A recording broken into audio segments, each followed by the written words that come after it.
Hi, thank you so much for joining me again. I'm Anne with Whole Wellness with Anne, and I'm here in video number 6 of the series we're doing discussing what is a narcissist, what are they all about, how to watch out for them, how to protect yourself, how not to be an enabler, and so on and so forth. And this series has been so enlightening for me, just talking through all of the characteristics and traits that I've observed and learned about through my own experiences with narcissism. As I've mentioned in my prior videos, I have a whole slew of past relationships with narcissists. I knew nothing about narcissism up until about 3 years ago when it was put right in front of my face. And I think that's what woke me up to it, honestly, is I almost had a breakdown because I was working in an office for an extended period of time, and I had been groomed since a very young age to just take the abuse and antagonism and derogatory comments and the confrontation and so on and so forth from people who did not treat me well.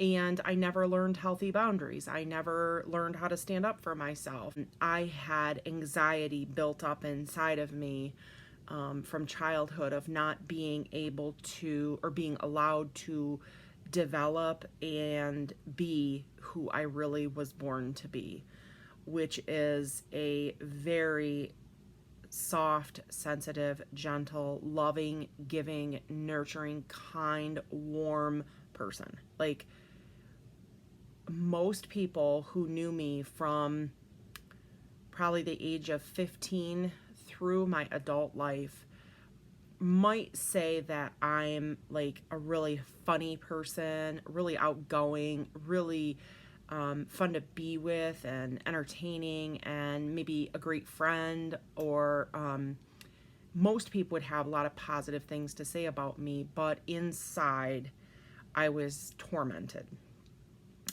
Just not by any particular person, but by the fact that I was raised to believe that I wasn't good enough. And we talked in a recent video, in video 5, there were 3 segments in video 5, and I talked in those segments about how both the narcissist and the victim experience trauma of different sorts in their youth, and there was one of 2 paths that they could have taken, and researchers say that temperament plays quite a big role in which path the person takes, and narcissists tend to be narcissists tend to be the ones born with a volatile or high-strung temperament. And when they experience trauma, the narcissist tends to lean, because of their volatile personality, as they're growing up and experiencing trauma, they tend to lean towards that high narcissistic tendencies pathway. Whereas someone with my temperament, who is extremely easygoing and a peacemaker and a lover, not a fighter, was born a certain way with that temperament, and they tend to grow up when they experience trauma to take the other path, which is the path of, I guess, what some people would call an empath, or some people turn into codependence. I personally think that the other path is often what happens to a person when they are chosen by the narcissist to be the victim, because one path is a narcissist and one path is the victim. So oftentimes the people who find themselves being the target or the victim are the ones that were born with an easygoing temperament, and they find out in adulthood, after all their trauma and abuse, that they've had relationship after relationship after relationship of all kinds with the volatile temperaments who also experienced trauma in childhood, who wound up being narcissists or highly narcissistic people. So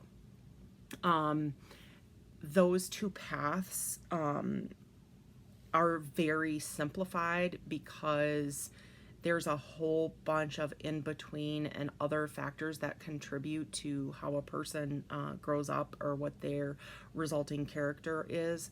And even as an adult, an individual can have other experiences that then profoundly change them and change who they are. You hear about the very rare occasion where narcissists actually go to therapy and give it a shot, and it's super, super rare because the very nature of a narcissist is there's nothing wrong with me.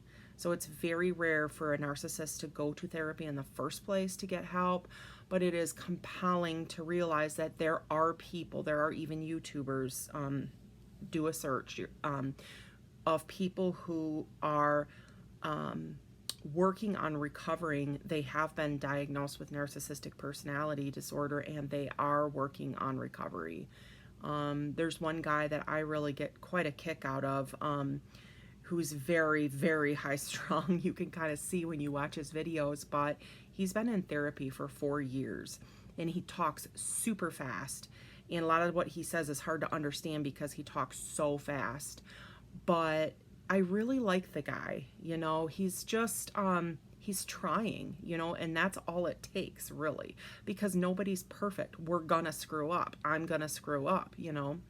But when I say that the narcissism or my past was just put right in front of me, and that's when I finally woke up, is I was in an office working from September of 2014 through June of 2019, so just about 5 years. And during that time, I shoulda, coulda, woulda, I should have left that job after the first year. I should have moved on. But I was unhealthy myself. I had no idea what I was dealing with. I didn't know that what I was dealing with was a known phenomenon. I was in the midst of a very small office, 8 to 10 people maximum. A couple of those people were part-timers. And even though a couple of the people were pretty healthy and there were a few select people that had major issues that contributed to what I call the perfect storm. But the pivotal point of my life that woke me up to who I was, what I was doing to myself, what I was in the midst of, and my past, and what had happened to me, and how I was raised, and I really am to this day super grateful. I wasn't at the time, and I wasn't even grateful in the immediacy of my departure. Like within the first year or so, I was still stewing about the disappointment of that whole experience and the surprise and the trying to wrap my head around and understand what happened, because it was traumatic for me. If you watch even a handful of these videos, you'll understand why, and why I say I should have left after 1 year. At my 1 year anniversary in September of 2015, my coworker loved bombed me in the most ridiculous way by making this phenomenal homemade cake, which she had never done for anyone else in the office and never did since that time. And then a month, and with all of, for my work anniversary, had put all kinds of my personal information on the cake, had decorated the cake with a bunch of personal information about me. What that had to do with my work anniversary, I have no idea, but I digress. Then a month later, she threw a fit about me getting a raise and threatened to quit. After that, I should have hit the ground running and searched for a new job, because that all was brushed under the rug. She was never written up, no disciplinary action, no, in her behavior that continued for another 4 years of working there towards me, and a couple others actually, was never documented. In fact, here's the crux and the most fascinating thing about this whole situation is she now has my job. She is doing HR and payroll for this company. This person is in an HR department. However, remember, as I've said before, she's a workhorse. She's a producer. She will do whatever they want her to do. And some companies are like that. That's what finally made me leave there, is I realized, because her behavior was annoying at its worst, but it was almost like you're in childcare and you're dealing with a spoiled brat little toddler that is just an annoyance and an aggravation for the peace of your little daycare room. There's just one kid who just always causes trouble and always gives you a headache and is just a pain in the butt. That's how I thought of her. She was just like annoying, honestly. But what made me decide to leave there is I could not believe I had given so much of myself, dedicated so much of myself, and committed this significant portion of my life, my heart, my efforts, my thoughts, my tenderness, my helpfulness, my just everything about me. I threw myself into this job, all to have basically them say, so suck it up, buttercup. And that for me was like, it took me a few times and a few conversations to realize that that's what they were saying. If there's one thing I can fully admit through this whole process that I've learned, is that I'm stubborn. So it was right in my face, and it took 5 years. But in the midst of this crazy drama that just kept going and kept going and kept going, every week there was something new, I almost had a breakdown. And one morning in May of 2019, I went into work and nothing significant had happened. And when I say significant, something had happened, but it wasn't significant. Like, it wasn't a huge deal to the average person, but I had a huge reaction to it physically. My heart started racing. My blood started pumping. It was a Friday morning. There wasn't a whole lot going on. I had a few things to get done that day. It wasn't like a deadline day or anything like that. Nothing was going on, but I went into work and couldn't breathe after this little insignificant thing. And I stood up from my desk and I was in a panic. It was almost like I needed to do something or go somewhere or leave or something, but I didn't know where to go or what to do. I was in a panic, and I didn't know why. No one was coming after me. Nothing was happening. Like, I didn't understand what was going on with me. I could not make sense of it. Keep in mind, I'm a fairly healthy person. I don't have panic attacks. I don't have anxiety. I am pretty healthy. I'm not on anything. Like, I literally had no clue what was going on. Again, you can consider me a little naive maybe, because a lot of times I don't know what's going on. I just kind of go about my business. And I told my boss I needed to step out for a few minutes. This is at like 9:30 in the morning. And I left work for like a half hour and I sobbed. And I was like, what is going on with me? What is going on with me? And an interesting part of the story is I called my dad, which probably, I don't know, I'm going to have to think on what happened in that conversation because I don't really remember. But interestingly, it was not until I came back to the office and had calmed down and had gotten some deep breaths that I realized that I had almost had a panic attack. And that terrified me. And I then started going, why? Why was I having a panic attack? Why was nothing really had happened? Not like had happened previously in the last 5 years or preceding 4.5 years. And so I was like really baffled what was going on with me. And it took me years, a couple of years after I left, to realize that it was the abuse staring me in the face and me fighting to not have the abuse, but not actually leaving the abuse.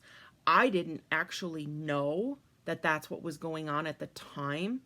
All I knew at the time, and I remember my husband asking me, so what was it? What is it that's making you leave? And he couldn't really he had heard the stories and he knew what was going on, but I could not verbalize to him why I had ultimately decided to leave.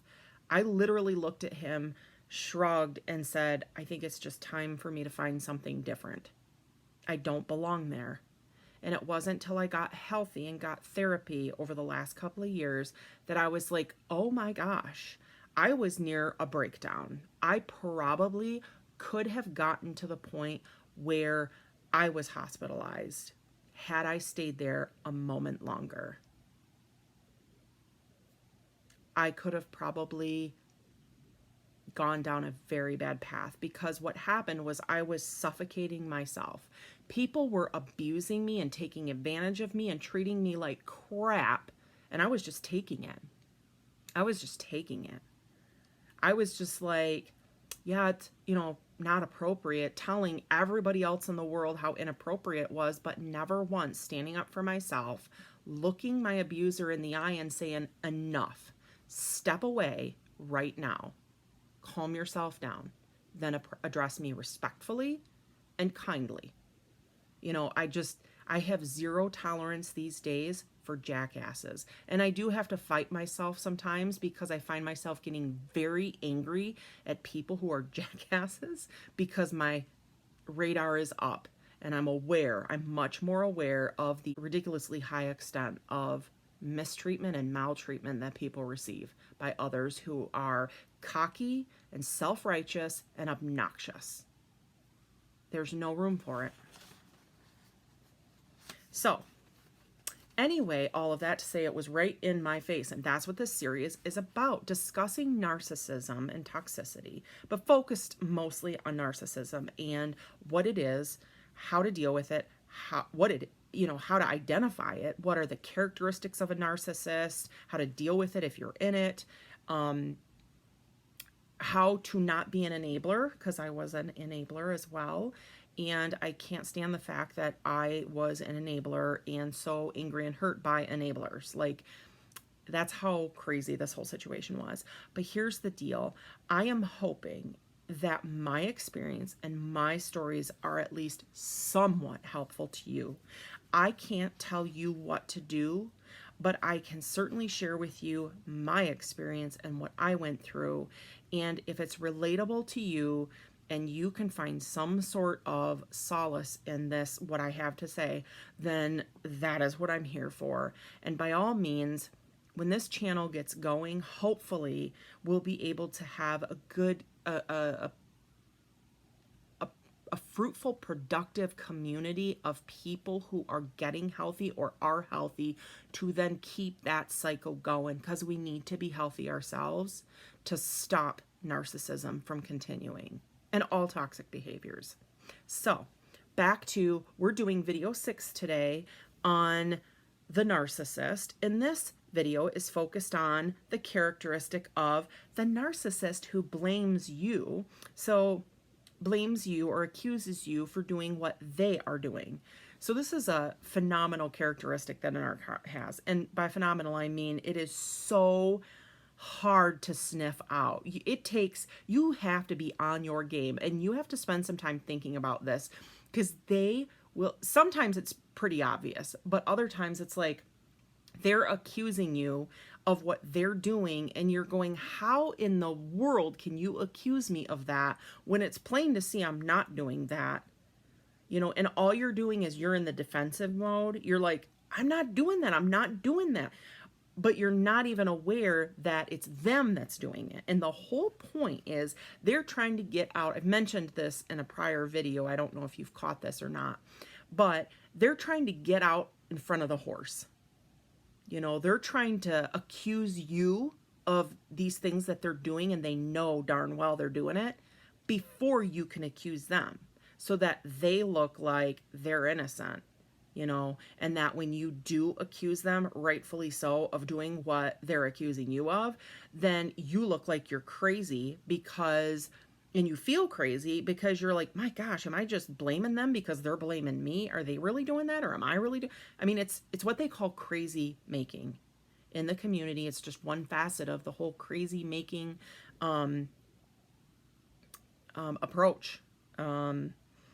So I had this girlfriend. I'm going to get right into there's really no good way to describe what a narc does when they're accusing and blaming you of doing what they're doing. The only way I've thought of to describe this effectively, this concept, is to give you examples from my own life. And right off the bat, I mean, I could probably list 100 different examples from my personal life of being accused of what the narc does. But I'm just going to give you a couple personal examples from 2 different relationships in my life, one from my dad, one from my friend. And then I'm going to get into 2 very specific stories of what happened with my coworker that chose me as her target and how it all happened when she accused me of doing something that I wasn't doing, that she was actually doing. And I had no clue that that's what was going on. All I was doing is like a target does, like a compassionate person does, like a sensitive person does. All I was doing was just kind of going, I'm not doing that. That's not what I'm doing. I never put the puzzle together and went, actually, that's what you're doing, my dear narc.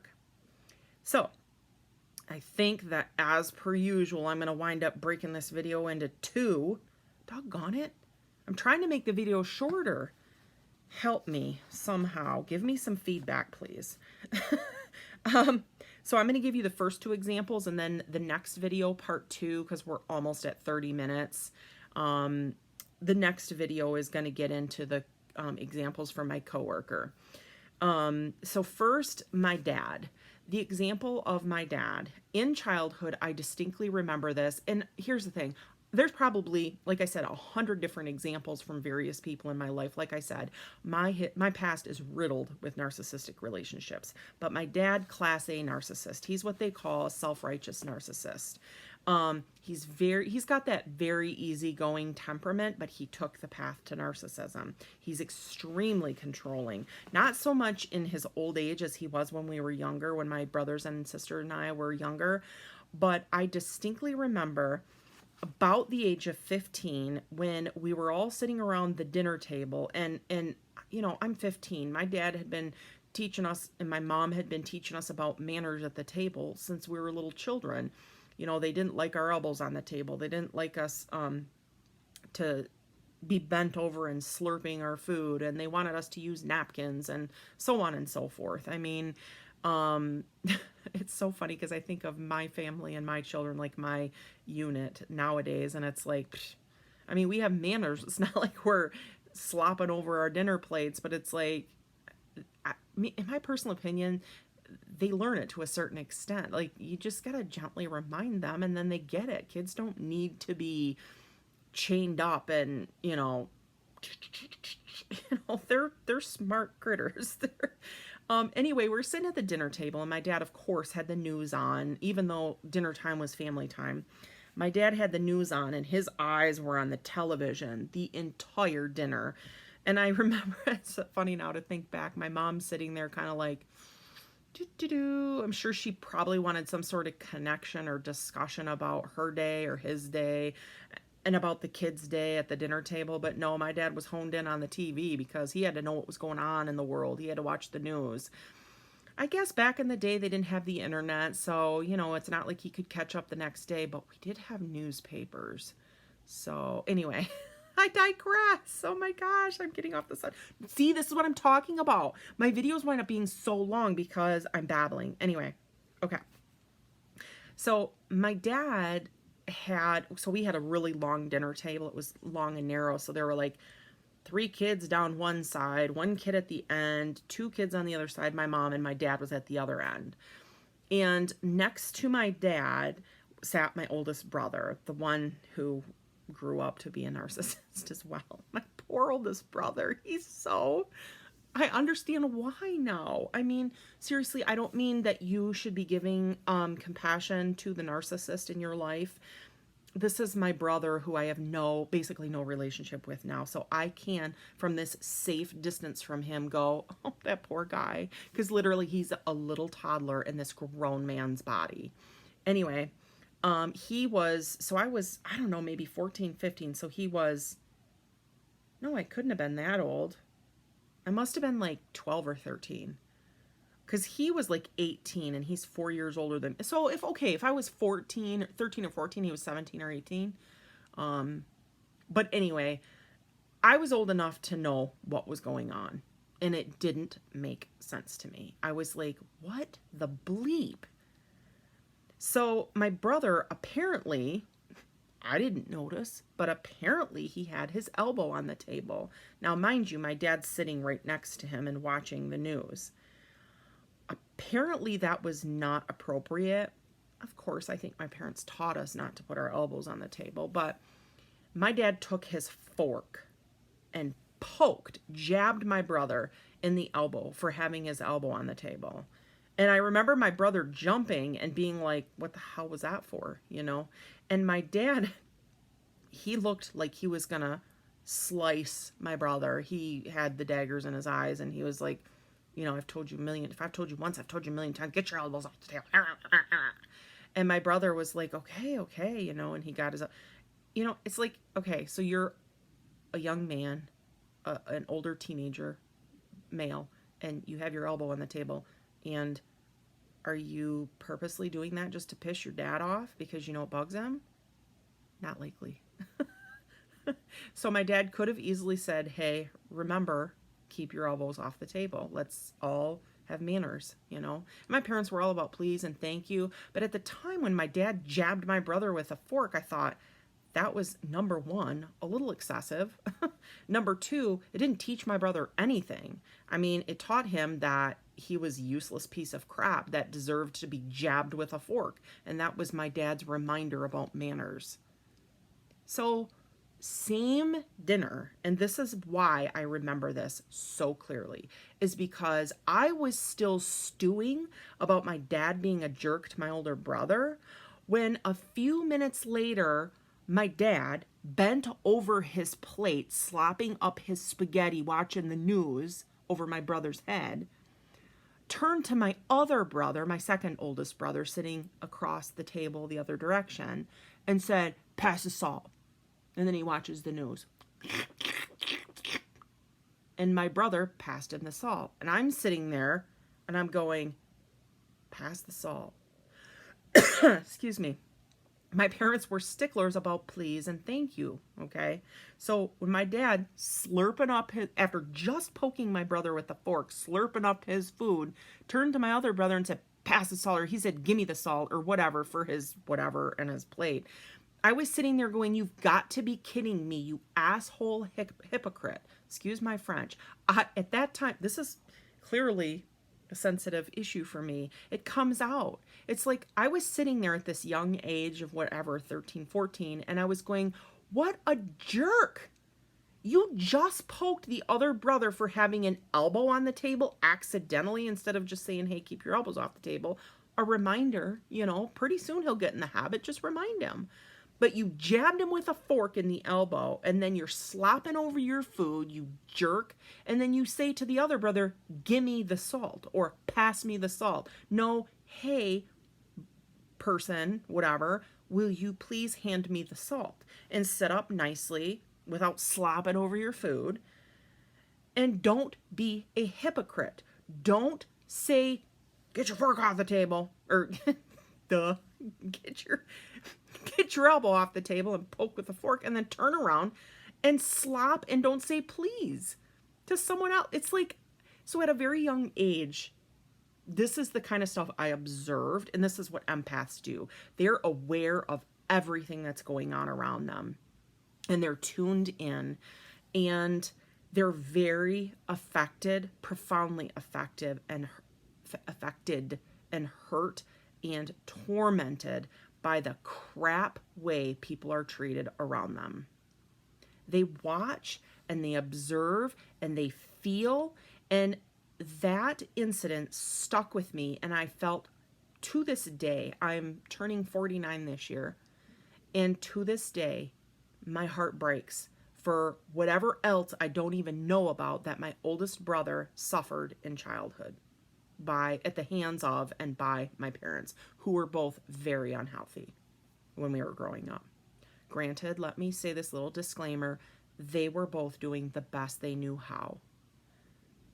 There's this whole generation people that existed where they were not in tune with their emotions and did not know how to process or deal with their emotions.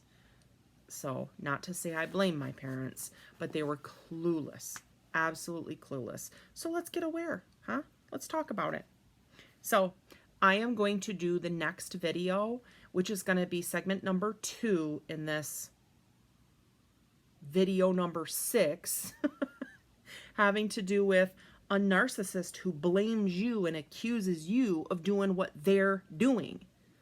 First example was my dad. He sat there and basically told my brother, you need to have manners. But then he never had manners. He never was like respectful of us as people. You know, just because we're kids doesn't mean you need to treat us like crap. You know, in fact, my brother wasn't even a kid at the time. He was, like I said, he was like 17 or 18.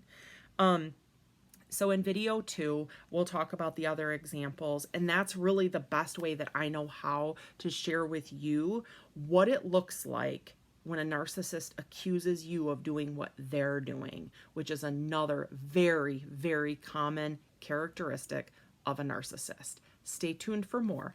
Bye for now.